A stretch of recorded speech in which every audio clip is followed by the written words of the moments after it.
Shalom saudara dan saudari seiman. Nama saya Evelyn Matigal dan ketika ini saya menetap di daerah Tawau mengikuti suami bertugas di sini. Terima kasih karena telah memberi peluang kepada saya untuk saksian pada kali ini. Saya mau kongsikan perjalanan iman saya sebagai pengikut Yesus. Saudara dan saudari, semuanya bermula selepas mengalami pengalaman kesembuhan anak sulung dari sakitnya pada tahun 2019 bulan Juli. Sakitnya hanya biasa-biasa saja, yaitu gastrik dan cacar. Tetapi menjadi sakit yang luar biasa bila penyakit ini hampir-hampir membuatkan kami kehilangan dia. Bermula dia demam dan muntah-muntah, lepas itu dia tidak mampu berjalan. Dia tidak mampu bercakap normal. Dan dia telah koma di Hospital Tawau. Dia telah menjalani CT scan sebanyak 2 kali. Dan akhirnya dokter telah memanggil kami suami istri. Dan dokter katakan kepada kami, supaya kami bersiap sedia untuk sebarang kemungkinan. Karena keadaan kami pada saat itu sangat-sangat kritikal.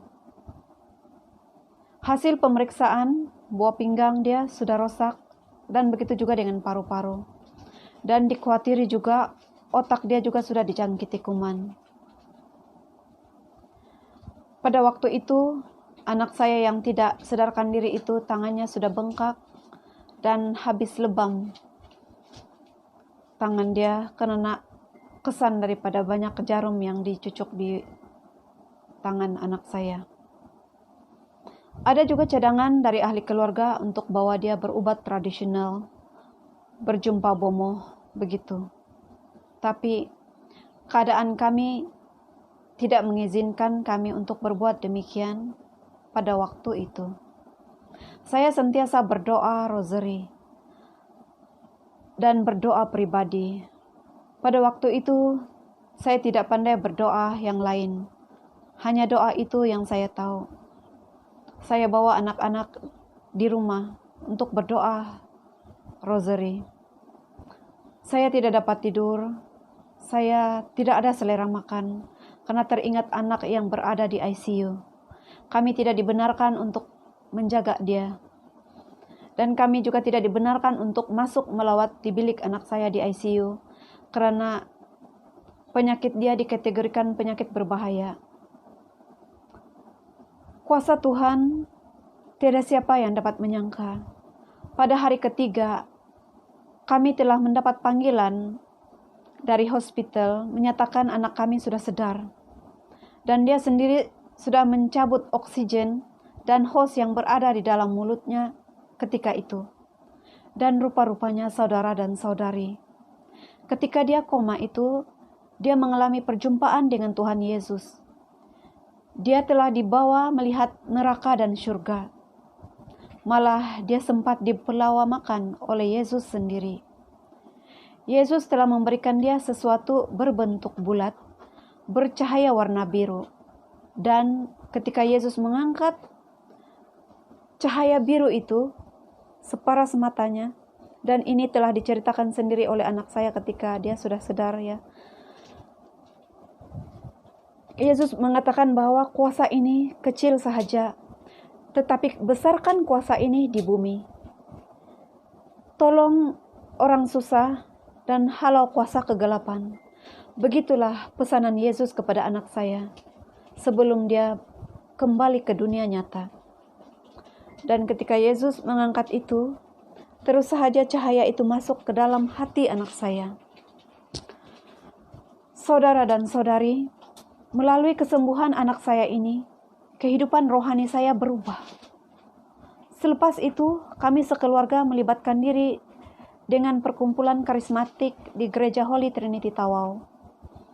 Bermula dari saat itu, kami sekeluarga mengikuti seminar hidup baru dalam roh.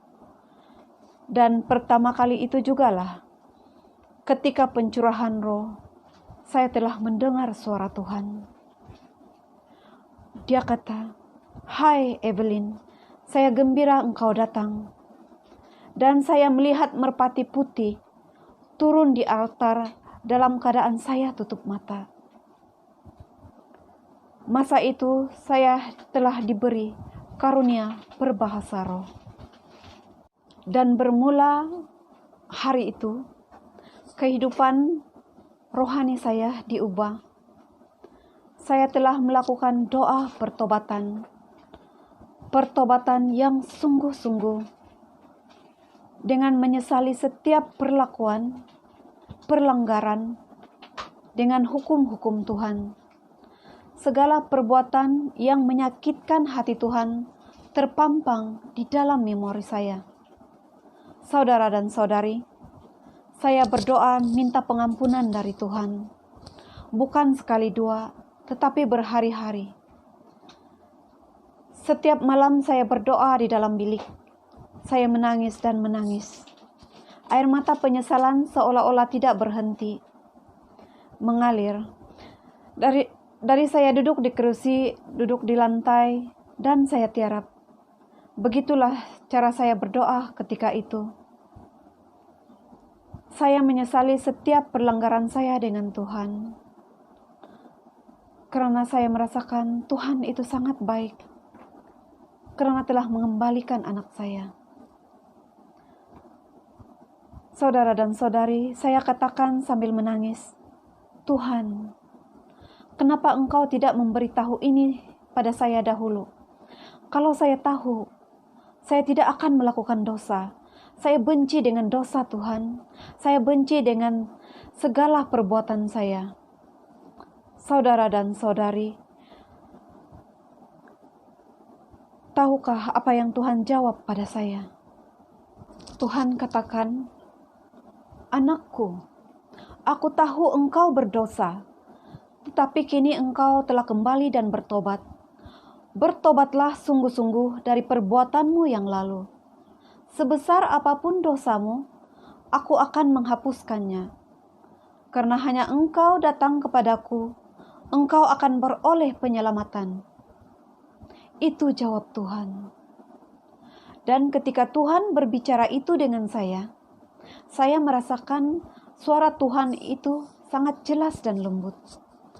Terasa sangat dekat dengan telinga saya. Dan sebelum-sebelum ini, saya tidak pernah pun mendengar suara yang sebegitu.